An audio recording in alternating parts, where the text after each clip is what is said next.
Chandrababu Naidu image Revanth రెడ్డికి damage చేసేటటువంటి సూచనలు కనిపిస్తున్నాయి. తాజాగా బ్యాంక్ ఆఫ్ బరోడా వెల్లడించినటువంటి వివరాల ప్రకారం చూస్తే కనుక కొత్తగా ఏర్పాటైనటువంటి ఆంధ్రప్రదేశ్కి, అందులోని ఇప్పుడు ఉన్నటువంటి ముఖ్యమంత్రి చంద్రబాబు నాయుడు హయాంలో గడిచినటువంటి 9 నెలల కాలంలో ఇన్వెస్ట్మెంట్ ఫ్రెండ్లీగా ఆంధ్రప్రదేశ్ దేశంలోనే నెంబర్ 1 స్థానాన్ని సాధించినట్లుగా లెక్కలు వెల్లడిస్తున్నాయి. మొత్తం దేశవ్యాప్తంగా ఇన్వెస్ట్మెంట్స్ అంటే పెట్టుబడులను ఆకర్షించినటువంటి రాష్ట్రాల్లో చూస్తే కనుక 9 నెలల కాలంలోని 26,50,000 కోట్ల రూపాయల మేరకు పెట్టుబడులకు సంబంధించినటువంటి ప్రాథమిక అవగాహన ఒప్పందాలు కానీ, టెక్నికల్ ఫీజిబిలిటీస్ కానీ ఇవన్నీ పూర్తయి ఒక కొలిక్కి వచ్చినటువంటి ఇన్వెస్ట్మెంట్స్గా 26 లక్షల కోట్ల రూపాయలు, 26,50,000 కోట్ల రూపాయలను చూస్తే అందులో ఆంధ్రప్రదేశ్కి 25.3% మేరకు, అంటే దాదాపు 4వ వంతు ఆంధ్రప్రదేశ్ వైపే పెట్టుబడిదారులు మొగ్గు చూపారు. ఆ తర్వాత చూస్తే ఒడిశాకి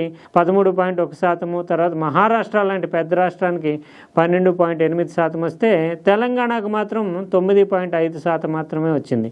నిజానికి ఇది పక్కన పొరుగున ఇరుగు పొరుగు రాష్ట్రాలుగా ఉన్నట్టు, అంటే ఆంధ్రప్రదేశ్ తెలంగాణని పోల్చి చూస్తే ఇన్వెస్ట్మెంట్ ఫ్రెండ్లీ వాతావరణం, అంటే భూ వసతుల పరంగా కానీ, రవాణా సదుపాయాల పరంగా కానీ, మౌలిక వసతుల పరంగా కానీ తెలంగాణ, అంటే ప్రత్యేకించి హైదరాబాద్తో పోలిస్తే ఆంధ్రప్రదేశ్ అసలు పోల్చదగిందే కాదు. నిజానికి అక్కడ ఉన్నటువంటి ఇన్ఫ్రాస్ట్రక్చర్ కానీ ఇటువంటి విషయాల్లో చూస్తే కనుక 10% కూడా హైదరాబాద్తో పోల్చి చూస్తే లేవు. అయినప్పటికీ హైదరాబాద్కు ఉండేటటువంటి అడ్వాంటేజ్ ఏంటంటే కేంద్ర ప్రభుత్వ రంగ సంస్థలు అనేకం ఉన్నాయి.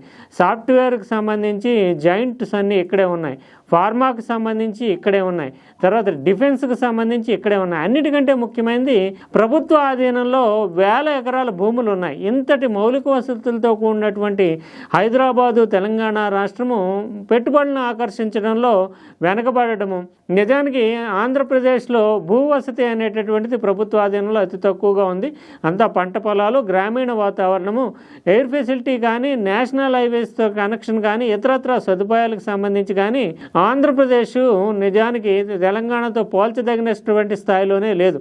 ఈ సాఫ్ట్వేర్ ఇటువంటివన్నీ, ఫార్మా కానివచ్చు, సాఫ్ట్వేర్ కావచ్చు, ఇండస్ట్రియలైజేషన్కి సంబంధించి కావచ్చు, ఇటువంటి వాటి విషయాల్లో ఆంధ్రప్రదేశ్ ఎక్కడో ఉంటుంది వెనకబడి. అటువంటి ఆంధ్రప్రదేశ్ 9 నెలల కాలంలో దేశవ్యాప్తంగా వచ్చినటువంటి పెట్టుబడులు 25% పైచులకు ఆకర్షించగలిగితే, ఇక్కడ హైదరాబాద్ అంటే చాలా క్లెయిమ్ చేస్తూ ఉంటారు. హైదరాబాద్కి సంబంధించి రేవంత్ రెడ్డి ఇటీవల కాలంలో చేసినటువంటి హడావిడి కానీ, లేదంటే ప్రపంచంతో పోటీ పడుతున్నాం, చైనాతో పోటీ మంది అన్నటువంటి హడావిడి కానీ, తర్వాత ఫ్యూచర్ సిటీ అనేటటువంటి ప్రకటనలు కానీ, 1000 ఎకరాలు ఇంకా అందుబాటులో ఉండడం కానీ, అందులోని కేంద్రం నుంచి ఏ పెట్టుబడి వచ్చినా ఇక్కడికి ముందుగా రావడానికి అవకాశం ఉంటుంది. ఎందుకంటే కేంద్రానికి సంబంధించిన అనేక సంస్థలు, డిఫెన్స్ కానీ, ఆ తర్వాత విమానాలకు సంబంధించినటువంటి విషయాలు కానీ, సాఫ్ట్వేర్, ఫార్మా, ఎన్ని రంగాల్లోని హైదరాబాద్కి, అందులో ఎడ్యుకేషన్తో సహా అన్నింటిలోని ఎంతో అగ్రభాగాన ఉంది ఆంధ్రప్రదేశ్తో పోలిస్తే. అయినా ఇన్వెస్ట్మెంట్ని ఎందుకు ఆకర్షించలేకపోతుంది? ఇది నిజానికి చంద్రబాబు నాయుడికి గతం నుంచి ఉన్నటువంటి ఇమేజ్ కారణంగా అటువైపు మొగ్గు చూపుతున్నారా,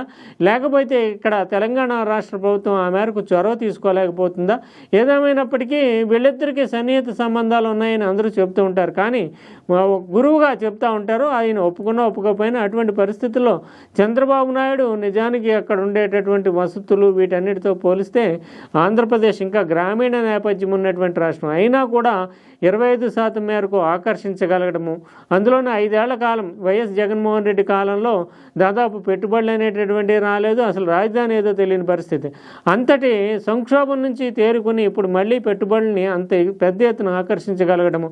ప్రత్యేకించి సాఫ్ట్వేర్ అంటే డేటా సెంటర్లకు సంబంధించి, తర్వాత ముఖ్యంగా పరిశ్రమలకు సంబంధించి, వీటి విషయంలో చాలా సర్వీస్ సెక్టార్కి సంబంధించి ఆంధ్రప్రదేశ్కి పెట్టుబడులు వెల్లువెత్తుతున్నాయని చెప్తున్నారు. ఇది ఖచ్చితంగా తెలంగాణ పెట్టుబడి విధాన పాలసీస్కి సంబంధించి మరోసారి పునరాలోచన చేసుకోవడంతో పాటు పూర్తిగా పాలిటిక్స్కే పరిమితం కాకుండా భవిష్యత్తు అంటే నిరుద్యోగ నిర్మూలన కావచ్చు, ఇండస్ట్రియలైజేషన్ ద్వారా ఆర్థిక వృద్ధి కూడా చోటు చేసుకుంటుంది. కాబట్టి ఖచ్చితంగా తెలంగాణ అనేది పునరాలోచన చేసుకోవాల్సినటువంటి పరిస్థితిలోనే ఉందని చెప్పాలి.